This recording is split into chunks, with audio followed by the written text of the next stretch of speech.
നമസ്കാരം.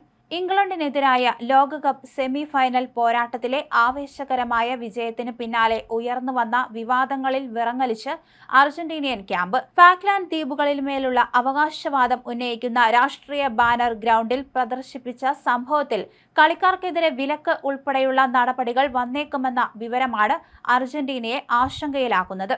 ഞായറാഴ്ച സ്പെയിനെതിരെയുള്ള കലാശ പോരാട്ടത്തിന് ദിവസങ്ങൾ മാത്രം ബാക്കി നിൽക്കെ വരാനിരിക്കുന്ന ഫിഫയുടെ തീരുമാനം ടീമിന് നിർണായകമാകും. ടൂർണമെന്റിലുടനീളം മികച്ച പ്രകടനം പുറത്തെടുത്ത് ഫൈനലിൽ എത്തിയതിന്റെ സന്തോഷത്തിനിടയിലാണ് അനാവശ്യ വിവാദത്തിൽ ടീം ചെന്നുപെട്ടിരിക്കുന്നത്. ഇംഗ്ലണ്ടിനെ 1-നെതിരെ 2 ഗോളുകൾക്ക് കീഴടക്കിയതിനു ശേഷമായിരുന്നു അർജന്റീന കളിക്കാരുടെ അതിരുകടന്ന ഈ ആഘോഷ പ്രകടനം.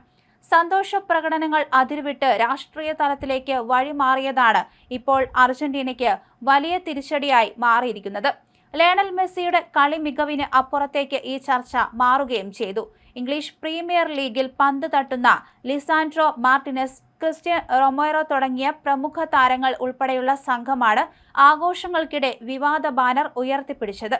ദക്ഷിണ അറ്റ്ലാന്റിക് സമുദ്രത്തിലെ ദ്വീപ് സമൂഹമായ ഫാക്ലാൻഡിൽ അർജന്റീനയ്ക്ക് അവകാശവാദമുണ്ടെന്ന് വ്യക്തമാക്കുന്ന ലാസ് മാൽവിനാസ് സാൻ അർജന്റീനാസ് എന്ന് വാചകമെഴുതിയ ബാനറാണ് ഇവർ മൈതാനത്ത് പ്രദർശിപ്പിച്ചത്. സംഭവം ശ്രദ്ധയിൽപ്പെട്ടതോടെ ബ്രിട്ടനിൽ നിന്ന് ശക്തമായ പ്രതിഷേധമാണ് ഉയർന്നുവരുന്നതും. ഇംഗ്ലണ്ട് ഫുട്ബോൾ അസോസിയേഷൻ വിഷയം ഗുരുതരമായി കാണുകയും നടപടി ആവശ്യപ്പെട്ട് ഫിഫയെ സമീപിക്കുകയും ചെയ്തിട്ടുണ്ട്. കായിക രംഗത്ത് രാഷ്ട്രീയപരമായ സന്ദേശങ്ങൾ പ്രചരിപ്പിക്കരുതെന്ന കർശന നിയമം ലംഘിച്ച അർജന്റീന താരങ്ങൾക്കെതിരെ മാതൃകാപരമായ നടപടി വേണമെന്നാണ് ബ്രിട്ടന്റെ ആവശ്യം. വിഷയം നയതന്ത്ര തലത്തിലും വലിയ പുകച്ചിലുകൾക്ക് വഴിവെച്ചിട്ടുണ്ട്. അർജന്റീനയുടെ നീക്കത്തിനെതിരെ ബ്രിട്ടീഷ് പ്രധാനമന്ത്രി കീർ സ്റ്റാർമറും ബിസിനസ് സെക്രട്ടറി പീറ്റർ കൈലും പരസ്യമായി രംഗത്ത് വന്നു. ഫുട്ബോൾ ലോകകപ്പിൽ രാഷ്ട്രീയ അജണ്ടകൾ കലർത്തുന്നത് വച്ചുപൊറുപ്പിക്കാനാകില്ലെന്ന് വ്യക്തമാക്കിയ ബ്രിട്ടൻ ഫിഫ നടത്തുന്ന അന്വേഷണത്തെ പിന്തുണയ്ക്കുമെന്ന് അറിയിച്ചിട്ടുണ്ട്. മത്സരങ്ങളിലോ അനുബന്ധ പരിപാടികളിലോ യാതൊരുവിധ രാഷ്ട്രീയ സന്ദേശങ്ങളും പാടില്ലെന്ന് ഫിഫയുടെ അച്ചടക്ക സംഹിതയിൽ വ്യക്തമായി നിർവചിച്ചിട്ടുണ്ട്. എന്നാൽ ഇതിനു മുമ്പും ഡ്രസ്സിംഗ് റൂമിൽ ഇതേ ദ്വീപ് വിഷയത്തെ ആസ്പദമാക്കിയുള്ള പാട്ടുകൾ പാടി അർജന്റീന താരങ്ങൾ ആഘോഷിച്ചിരുന്നുവെങ്കിലും ഫിഫ അത് കാര്യമായി എടുത്തിരുന്നില്ല. എന്നാൽ ഇത്തവണ പരസ്യമായി ഗ്രൗണ്ടിൽ ബാനർ ഉയർത്തിയത് ഫിഫയ്ക്ക് കണ്ണടയ്ക്കാനാകാത്ത സ്ഥിതിയുണ്ടാക്കി. സംഭവത്തിൽ തങ്ങളുടെ സ്വതന്ത്ര അച്ചടക്ക സമിതി അന്വേഷണം ആരംഭിച്ചതായി ഫിഫ ഔദ്യോഗികമായി സ്ഥിരീകരിച്ചിട്ടുണ്ട്.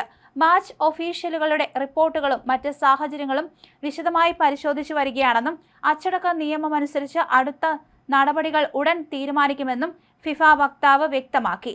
ഫൈനൽ മത്സരത്തിന് മുമ്പ് അച്ചടക്ക സമിതിയുടെ അന്വേഷണം പൂർത്തിയാകുമോ അതോ ഉടനടി വിലക്ക് പോലുള്ള അടിയന്തര നടപടികളിലേക്ക് കടക്കുമോ എന്നതാണ് ഫുട്ബോൾ ലോകം ഉറ്റുനോക്കുന്നത്. ടീമിലെ പ്രധാന താരങ്ങൾക്ക് വിലക്ക് ലഭിച്ചാൽ അത് ഫൈനലിൽ അർജന്റീനയുടെ സാധ്യതകളെ സാരമായി ബാധിക്കും. ബ്രിട്ടീഷ് അധീനതയിലുള്ള ഫാക്ലാൻഡ് ദ്വീപിനെ ചൊല്ലി 1982 ഇരു രാജ്യങ്ങളും തമ്മിൽ നടന്ന യുദ്ധത്തിൽ 900-ലധികം ആളുകൾക്ക് ജീവൻ നഷ്ടപ്പെട്ടിരുന്നു. പതിറ്റാണ്ടുകൾ പഴക്കമുള്ള ഈ ചരിത്രപരമായ തർക്കമാണിപ്പോൾ ലോകകപ്പ് വേദിയിലും വലിയ രീതിയിലുള്ള വിവാദങ്ങൾക്ക് തിരികൊളുത്തിയിരിക്കുന്നത്. ഒടുവിൽ കയ്യെത്തും ദൂരത്ത് നിൽക്കുന്ന ലോകകപ്പ് കിരീട സ്വപ്നങ്ങൾക്ക് ഈ അനാവശ്യ വിവാദം കരിനിഴൽ വീഴ്ത്തുമോ എന്ന ഭയത്തിലാണ് അർജന്റീനിയൻ ആരാധകർ.